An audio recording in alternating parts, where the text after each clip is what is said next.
High বন্ধুরা, এটা হলো গুম্পা, ভুটান গুম্পা মন্দির। এখন গুম্পা মন্দিরে আছি, খুব ভালো লাগছে, পুরো সুন্দর মিষ্টি হাওয়া। এই যে দেখুন মন্দিরটা আপনাদেরকে দেখা যাচ্ছে, এটা হলো গুম্পা মন্দির, মাউন্ট পাইন, ভুটান। ফুলচিলিংয়ের থেকে 5 কিলোমিটার উপরে গুম্পা মন্দির।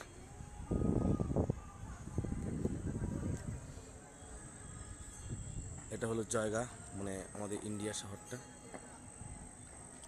এখন সন্ধ্যা হয়ে যাচ্ছে, তার জন্য ক্লিয়ার আসছে না।